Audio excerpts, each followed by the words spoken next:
சேலம் மாவட்டம் அயோத்தியாபட்டினத்தில் அதிமுக சார்பில் புரட்சித் தலைவி அம்மாவின் பிறந்த நாளை முன்னிட்டு மாபெரும் இரத்த தான முகாமை தொடங்கி வைத்த கழக பொதுச் செயலாளர் குருதி தானம் செய்தவர்களை பாராட்டினார்.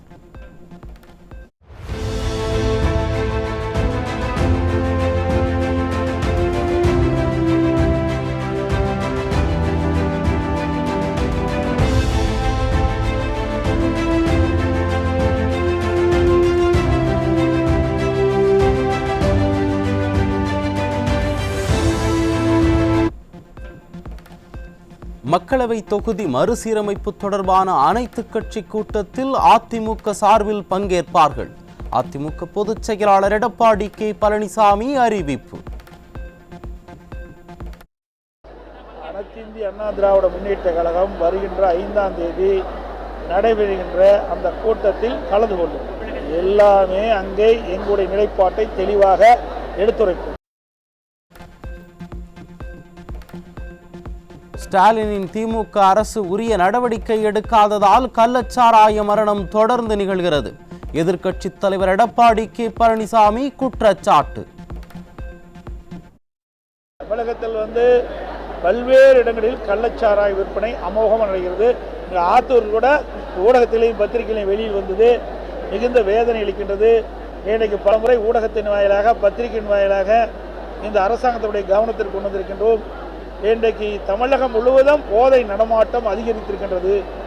போதைப் பொருள் விற்பனை அமோகமாக நடைபெற்றுக் கொண்டிருக்கிறது. இதை தடுத்து நிறுத்த வேண்டும். கள்ளச்சாராய் விற்பனை தடுத்து நிறுத்த வேண்டும். இதையெல்லாம் வலியுறுத்தி இருக்கிறோம். ஆனால் இந்த அரசாங்கம் முழுமையான நடவடிக்கை எடுக்காத காரணத்தினால் இப்படிப்பட்ட நிகழ்வு ஏற்படுகின்றது. இந்த கள்ளச்சாராய மரணம் இன்றைக்கு தொடர்கின்ற ஒரு சூழ்நிலை இருப்பது. மாவட்ட ஆட்சியர், மாவட்ட எஸ்பி உள்ளிட்ட அரசு அதிகாரிகள் அனைவரும் நான் சொல்வதை மட்டும்தான் கேட்க வேண்டும், இல்லை என்றால் வேறு மாவட்டத்திற்கு மாற்றி விடுவேன் என்று திமுக மாவட்ட பொறுப்பாளர் தர்மச்செல்வன் மிரட்டும் ஆடியோ. ஒரே அதிகாரி கூட நான் சொல்றது கேட்கலாம், அந்த அதிகாரி இருக்க மாட்டான்.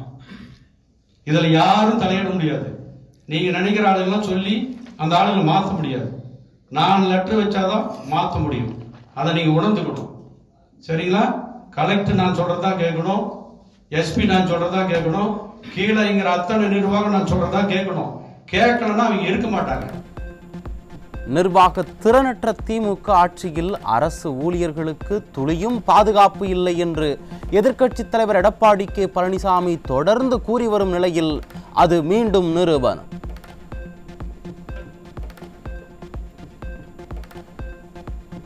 தர்மபுரி திமுக நிர்வாகியான தர்மச்செல்வன் மாவட்ட ஆட்சியர், எஸ்பி உட்பட மாவட்ட நிர்வாகத்திற்கு மிரட்டல் விடுத்ததாக வரும் செய்தி அதிர்ச்சி அளிப்பதாக அதிமுக பொதுச் செயலாளர் வேதனை. தர்மபுரியில் மட்டுமல்ல, இதுபோன்ற மிரட்டல்கள் திமுகவினரால் தமிழ்நாடு முழுவதும் நடைபெற்று வருவதன் எடுத்துக்காட்டுதான் இந்த சம்பவம் என்று விமர்சனம். ஸ்டாலின் தலைமையிலான மன்னராட்சியில் திமுக அமைச்சர்களும் மாவட்ட செயலாளர்களும் குறுநில மன்னர்கள் போல செயல்படுகின்றனர். அரசு அதிகாரிகளை மிரட்டி தங்கள் ஏவலுக்கு அடிபணிய வைப்பதற்கு அதிமுக பொதுச் செயலாளர் கடும் கண்டனம். ஆட்சியரையே மிரட்ட துணிந்தவர்கள் சாமானிய மக்களை எத்தகைய இன்னலுக்கு ஆளாக்குவார்கள் என்பதை நினைத்து கூட பார்க்க முடியவில்லை. அரசு அதிகாரிகளையும் மக்களையும் வஞ்சிக்கும் இந்த காட்டாட்சிக்கு விரைவில் முற்றுப்புள்ளி வைப்பதே இதற்கு தீர்வாக அமையும் என்றும் அதிமுக பொதுச் செயலாளர் காட்டம். வேலூர் மாவட்டம் கேவி குப்பம் அருகே வாய்ப்பேச முடியாத மாற்றுத்திறனாளி பெண்ணிற்கு பாலியல் தொல்லை தந்த உறவினர். பாலியல் குற்றச் செயல்களில் ஈடுபடுவோருக்கு கடும் தண்டனை வழங்கினால் மட்டுமே இதுபோன்ற கொடூரத்தை இனி தடுக்க முடியும் என பொதுமக்கள் ஆதங்கம். மாற்றுத்திறனாளி பெண்ணிற்கு பாலியல் தொல்லை தந்த புகாரில் அவரது உறவினர் விஷால் என்பவரை பிடித்து காவல்துறை விசாரணை. திருவாரூர் மாவட்டம் நன்னிலம் அருகே 2ஆம் வகுப்பு சிறுமிக்கு பாலியல் தொல்லை கொடுத்த 69 வயது முதியவர் போக்சோவில் சிக்கினார். நிர்வாக திறனற்ற திமுக ஆட்சியில் சிறுமிகளுக்கு எதிரான குற்ற சம்பவங்கள் தொடர்ந்து அதிகரித்து வருவதால் பெற்றோர்கள் வேதனை. தமிழ்நாட்டில் ஜனவரி பிப்ரவரி 2 மாதங்களில் மட்டும் 274 பாலியல் வன்கொடுமை சம்பவங்கள் அரங்கேறி உள்ளதால் மக்கள் அச்சம். ஸ்டாலினின் திராவிட மாடல் ஆட்சியில் பெண் குழந்தைகள், பெண்களின் பாதுகாப்பு நாளுக்கு நாள் கேள்விக்குறியாகி வரும் அவலம். மயிலாடுதுறை மாவட்டம் சீர்காழியில் 3.5 வயது சிறுமிக்கு பாலியல் துன்புறுத்தலுக்கு ஆளாக்கப்பட்ட சம்பவத்தில் அந்த குழந்தையின் மீதே தவறு என குற்றம் சாட்டி சர்ச்சைக்குரிய வகையில் பேசிய மாவட்ட ஆட்சியர் மகாபாரதி, சிறுமிகள் மற்றும் பெண்களுக்கு எதிராக நாள்தோறும் பாலியல் குற்றங்கள் தொடர்ந்து அரங்கேறி வரும் நிலையில் முதலமைச்சர் உரிய நடவடிக்கை எடுத்திருந்தால் மாவட்ட ஆட்சியர் இதுபோல் பேசியிருப்பாரா என மக்கள் கேள்வி. சென்னை அம்பத்தூர் வட்டாட்சியர் அலுவலகம் அருகே மர்ம நபர்களால் இளைஞர் வெட்டி கொலை. நிர்வாக திறனற்ற திமுக ஆட்சியில் கொலை சம்பவம் சர்வசாதாரணமாகிவிட்டதாக மக்கள் குற்றச்சாட்டு.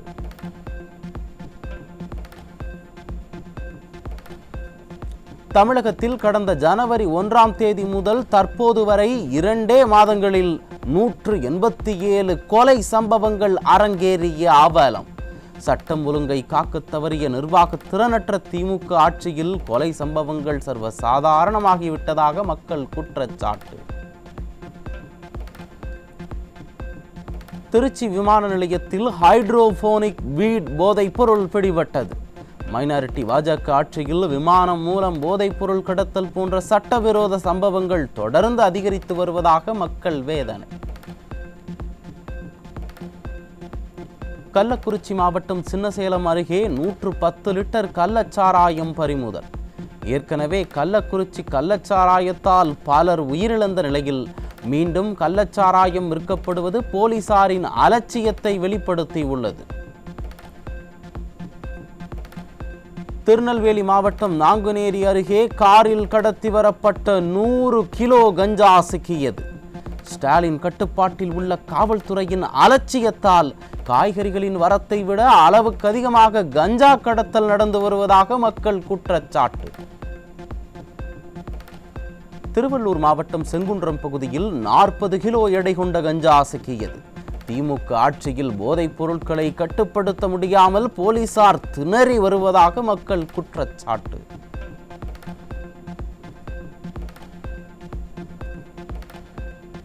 ஈரோட்டில் காய்கறிகளுடன் லாரியில் மறைத்து வைத்து கடத்தி வரப்பட்ட 1500 கிலோ குட்கா பொருட்கள் சிக்கியது. கர்நாடகாவிலிருந்து ஆசனூர் வனப்பகுதி வழியாக குட்கா பொருட்கள் கடத்தி வரப்பட்ட நிலையில் மாநில எல்லையில் போலீசார் சோதனை நடத்தாமல் என்ன செய்கிறார்கள் என மக்கள் கேள்வி. திருவாரூர் மாவட்டம் திருத்துறைப்பூண்டியில் விற்பனைக்காக பதுக்கி வைக்கப்பட்டிருந்த 6.5 லட்சம் ரூபாய் மதிப்பிலான 476 கிலோ குட்கா பொருட்கள் சிக்கியது. இருவர் பிடிபட்ட நிலையில் தடை செய்யப்பட்ட பொருட்கள் எப்படி கிடைக்கிறது என விடியா அரசின் ஏவல் துறைக்கு மக்கள் கேள்வி. திருச்சி வழியாக பெங்களூரிலிருந்து கும்பகோணத்திற்கு கடத்தப்பட இருந்த 10 லட்சம் ரூபாய் மதிப்பிலான குட்கா பொருட்களுடன் இருவர் பிடிபட்டனர். விளம்பர மாடல் திமுக ஆட்சியில் மாநில எல்லை சோதனை சாவடியில் போலீசார் கும்பகர்ண தூக்கத்தில் இருப்பதால் அண்டை மாநிலங்களிலிருந்து குட்கா, கஞ்சா போதைப் பொருட்கள் சர்வசாதாரணமாக கடத்தி வரப்படுவதாக குற்றச்சாட்டு. ஈரோடு மாவட்டம் தாளவாடி அருகே 1 டன் குட்கா பான் மசாலா பொருட்கள் பறிமுதல். திமுக ஆட்சியில் தமிழகம் போதை மாநிலமாக மாறிவிட்டதாக மக்கள் வேதனை. சேலத்தில் திராவிட மாடல் ஆட்சியில் பாலின நிர்ணய மோசடி தொடர்பாக 7 அரசு செவிலியர்கள் இடைநீக்கம். திமுக ஆட்சியில் கருவில் இருக்கும் பெண் குழந்தைகளுக்கே பாதுகாப்பில்லாத அவல நிலை உள்ளதாக மக்கள் வேதனை. சென்னை கடற்கரை முதல் கழிப்பிடம் வரை தூய்மை பணிக்காக ஆயிரக்கணக்கான கோடிகளை தனியாருக்கு தாரை வார்த்த திராவிட மாடல். தூய்மை பணியாளர்களை தொழில் முனைவோராக்குவதாக கலராக ஸ்டாலின் பிரச்சாரம் செய்தது வெற்று விளம்பரத்திற்காகவா என மக்கள் கேள்வி. இலங்கை கடற்படை கைது செய்த 32 மீனவர்களை விடுவிக்க கோரி தொடர் உண்ணாவிரத போராட்டத்தில் ஈடுபட்ட ராமேஸ்வரம் மீனவர்கள். மைனாரிட்டி பாஜக அரசும் விளம்பர மாடல் திமுக அரசும் தங்களை தொடர்ந்து வஞ்சித்து வருவதாக மீனவர்கள் வேதனை.